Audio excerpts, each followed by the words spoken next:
Welcome to Eklavya study point and I am Sachin. और आज की इस वीडियो का टॉपिक है बेस्ट रिवीजन प्लान। ठीक है, हमने एक वीडियो बनाई थी जिसमें हमने आपसे पूछा था कि कमेंट बॉक्स में बताओ आपको क्या क्या दिक्कतें आ रही हैं। तो उसमें से ज्यादातर जो प्रॉब्लम्स थी वो ये थी कि रिवीजन कैसे किया जाए, क्योंकि आपको पता है दिसंबर से एग्जाम स्टार्ट हैं आपके। ठीक है, नवंबर के एंड में लगभग स्टार्ट हो जाएंगे। तो आपको किस तरीके से रिवीजन करनी चाहिए कि आप अपने टर्म वन में अच्छे स्कोर कर पाएं। ठीक है, तो क्या आप भी परेशान हो? तो मैं अपनी तरफ से जो मेरा एक्सपीरियंस है, जो मैं आपको टिप दे सकता हूं वो मैं आपको बताऊंगा। बाकी उसको फॉलो करना या ना करना वो आपके ऊपर है। ठीक है, सबसे पहले आपको बता दूं, आप मुझे इंस्टाग्राम पे फॉलो कर सकते हैं। मेरा यूजर नेम आपकी स्क्रीन के सामने है। कोई कंफ्यूजन या डाउट हो तो आप आके मुझसे पूछ सकते हैं सर्च करके। ठीक है, और टेलीग्राम ग्रुप क्लास 12 का अगर आप ज्वाइन करना चाहते हो तो टेलीग्राम ओपन करना है, class 12 ESP new group search मारना है और आप ज्वाइन हो सकते हो वहां पे आके। वेबसाइट पे हमने आपको नोट्स प्रोवाइड करवा दिए हैं। www.eklavyastudypoint.com हमारी वेबसाइट है। यहाँ पे आपको history, pol science, Hindi, English, physical, home science, sociology, जितने भी सब्जेक्ट्स हैं आपके 12th के, ज्योग्राफी वगैरह सबके नोट्स मिल जाएंगे। ठीक है, आप जाके सारे ऑप्शंस को अच्छे से सर्च मारा करो, आपको एक एक नोट मिलेगा वहां पे। ठीक है, आगे चलते हैं। अब हम देखो, सबसे मेन चीज जो आपको इस टाइम पे करनी है वो एक चीज को छोड़ना मत, क्योंकि अब आप पिछले जमाने में नहीं हो जब आपके एमसीक्यू और ये पूरा पेपर एमसीक्यू वाला नहीं आया करता था। आपका पेपर टोटली एमसीक्यू है। पिछले बार तक क्या होता था, कुछ लॉन्ग क्वेश्चन भी होते थे। तो आप क्या करते थे, कुछ लॉन्ग क्वेश्चंस को रट लेते थे।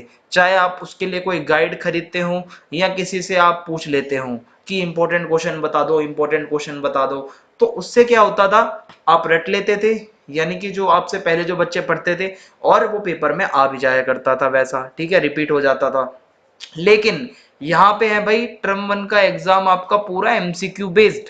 यहाँ पे इस चीज के पीछे मत भागना कि इंपॉर्टेंट क्वेश्चन करा दो। ठीक है, आप ये हमसे उम्मीद मत रखना कि हम आपको इंपॉर्टेंट क्वेश्चन करवाने वाले हैं। हम आपको ये करवाने वाले हैं कि हम आपको पूरा तैयार कर देंगे कि फिर कहीं से भी क्वेश्चन आए तो आप उसको दे सकते हो उसका आंसर। हम आपको प्रैक्टिस करवाएंगे और मैक्सिमम प्रैक्टिस करवाएंगे उस तरीके के क्वेश्चंस की। ठीक है, हम ये नहीं कहेंगे कि आपको आप ये 5 क्वेश्चन रट लो तो ये आपके पेपर में आ रहे हैं। ठीक है, हम आपको पूरी तरीके से प्रैक्टिस करवाने वाले हैं और वो हम अपनी वीडियोस से करवाएंगे। ठीक है, अब आपको क्या करना है, एनसीईआरटी की रीडिंग करनी है। आपको एनसीईआरटी को रटना नहीं है, कोई पैराग्राफ को रटना नहीं है, आपको कोई इतने नोट्स नहीं बनाने, आपको रीड करना है। ठीक है, ये रीडिंग जो है ना आपको इतना फायदा देगी आप सोच भी नहीं सकते।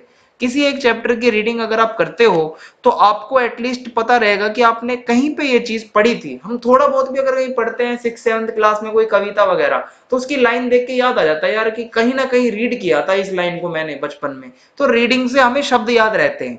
तो आप जब एग्जाम में बैठोगे तो एमसीक्यू क्वेश्चंस आप जब देखोगे, अगर कोई बहुत ज्यादा डीप पूछा हुआ है तो इसको वही बच्चा बता पाएगा जिसने एनसीईआरटी की डीप रीडिंग की होगी। क्योंकि इससे पहले इतना ज्यादा जरूरी नहीं होता था कि आप एनसीईआरटी की लाइन लाइन पढ़ो। ठीक है, पर अब अगर आपने ये गलती कर दी कि एनसीईआरटी नहीं पढ़ी और ऊपर ऊपर से रट के चले गए इधर उधर से, भाई साहब कुछ भी आपका इतना अच्छा स्कोर नहीं बनेगा। मैं आपको बता रहा हूं, बनेगा भी तो आप एक टॉपर नहीं बन पाओगे।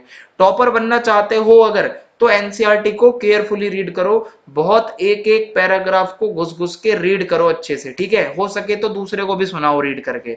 तो मेरा पहला जो यहाँ पे पॉइंट है, आपको आया समझ में कि एनसीईआरटी जो आपकी बुक है उसको रीड करो। और जो बच्चे किसी और पब्लिकेशन मतलब पब्लिकेशन की बुक यूज कर रहे हैं तो उसमें डाटा गलत हो सकता है। भाई मैं पहले ही बता रहा हूँ, एनसीईआरटी को ही प्रेफर करो। आगे बढ़ते हैं। अब दूसरा काम आपको क्या करना है, वॉच ऑल द वीडियोस। जितनी भी वीडियोस हमने बनाई हैं, ज्यादा उनकी लंबी लेंथ नहीं होती, आपको उसका लिंक दे दिया जाएगा। सभी वीडियोस को देखो। अगर आप देख चुके हो तो उसको दोबारा देखो। जितनी बार देखोगे उतना सुना हुआ ज्यादा याद रहेगा, रीड किया हुआ उतना ज्यादा आपके दिमाग में रहेगा। वीडियोस को देखो। हमने बहुत सारे तरीके से आपको वीडियोस दी हैं, समरी भी दी है, इंपॉर्टेंट क्वेश्चन की तरफ प्रैक्टिस भी करवाई आपको, और भी करवाने वाले हैं, लाइव भी करवाएंगे फ्यूचर में। ठीक है, सारा कुछ आपके लिए जुगाड़ यहाँ पे बना के रखेंगे। बस आप अपने जो स्टेप्स हैं वो पूरे करते चलो। एनसीईआरटी रीड करनी है, सभी वीडियोस को देखना है आपको। इंग्लिश का मैंने पूरा कोर्स बना रखा है, हिंदी का बना रखा है, हिस्ट्री, पोल साइंस हमने पढ़ा रखी है, physical education, home science, geography सब कंप्लीट है। अगर आपको नहीं पता था तो आपको डिस्क्रिप्शन में आप जाओगे तो प्लेलिस्ट के लिंक मिल जाएंगे सबके।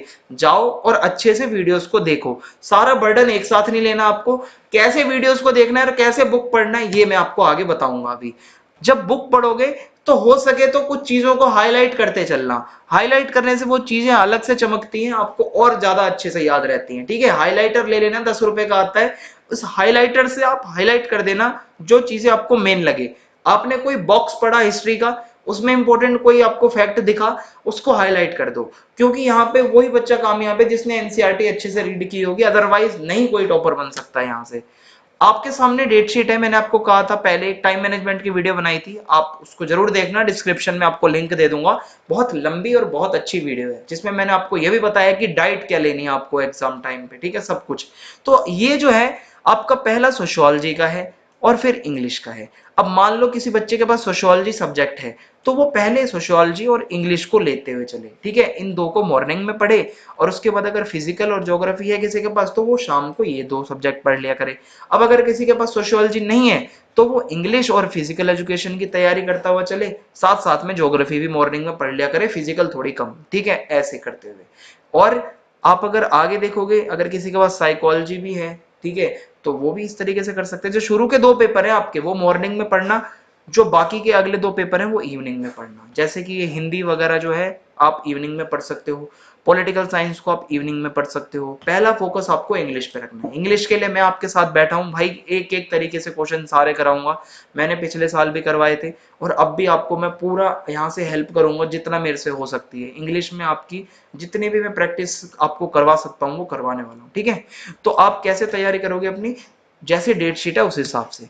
हिस्ट्री आपका लास्ट में है, ठीक है, थोड़ा सा लास्ट में पड़ता है, तो हिस्ट्री और होम साइंस को आप थोड़ा थोड़ा गैप देके पढ़ना, ये नहीं बिल्कुल ही पढ़ना छोड़ दो, कुछ 4-5 दिन में एक बार ही पढ़ लेना अभी से, ठीक है, या 3-4 दिन में एक बार पढ़ लेना, लेकिन पढ़ना जरूर। और मेन फोकस किस पे रखना है, जो आपके बिगिनिंग वाले पेपर्स हैं उन पे, ठीक है। तो ये तो आपकी डेट शीट के अकॉर्डिंग हो गया। बाकी इसकी इन्फॉर्मेशन तो आपको मैंने वीडियो में बता ही दी थी कि भाई 20 मिनट का टाइम मिलेगा आपको रीडिंग का, उसमें आप अपने एमसीक्यूज पे एक अंदाजा लगा सकते हो भाई कौन कौन सा सही हो सकता है कौन सा गलत। और एडमिट कार्ड जब आपका आएगा तो उसमें और भी डिटेल्स लिखी होंगी। तो ये सारी बातें थी जो मैंने आपसे बताई भी थी।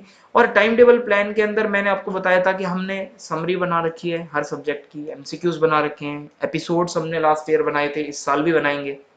और असर्शन रीजन वाले क्वेश्चंस भी आना स्टार्ट हो गए हैं हमारे, कार्टून वाले भी आएंगे, पैसेज वाले भी आएंगे, आ भी गए हैं स्टार्ट, ठीक है, पॉलिटिकल साइंस के। तो सब कुछ आपको मिलने वाला है, ठीक है, बस आपको रिवीजन के लिए एनसीईआरटी को नहीं छोड़ना, एनसीईआरटी रीड करते चलो, वीडियोस को फॉलो करते चलो, आगे आपका जरूर काम अच्छा बनेगा, ठीक है। हम तो आपकी बस हेल्प कर सकते हैं, बाकी आपकी किस्मत है और आपकी मेहनत। सैंपल पेपर को आप एक डेली सॉल्व करो, कोई सा भी ले सकते हो आप, ठीक है, नेट से भी डाउनलोड मार सकते हो, बहुत सारे मिल जाएंगे आपको। सोल्व इसको जरूर करो, यहीं से आपको आदत बनेगी। ओएमआर शीट खरीद लो एक जाके स्टेशनरी से, ठीक है, एक पूरी फाइल आती है उसकी, वो खरीद सकते हो आप, कॉपी पूरी ओएमआर जैसी, उसको आप सोल्व करो बैठ के, ठीक है, आपकी सबसे बेस्ट रिवीजन हो जाएगी इस तरीके से। तो डेट शीट आउट हो चुकी है, यानी कि डेट शीट आ चुकी है। वीडियोस आर की टू सक्सेस, वीडियोस से ही आपको बहुत मदद मिलेगी। प्रैक्टिस सेट आपको करने हैं ज्यादा से ज्यादा, डाउनलोड कर लो चाहे खरीद लो दुकान से जाके कोई सा भी, मैक्सिमम रिवीजन करनी है एनसीईआरटी को रीड करते हुए, ठीक है। तो अपनी टू डू लिस्ट को भी चेक करते हुए चलना, आज के दिन में आपने कितना काम किया, फिर रात को जब सोने जाओगे तो फिर अगले पेज पे लिख देना कल आपको क्या करना है, ठीक है, यही हमारी टू डू लिस्ट होती है।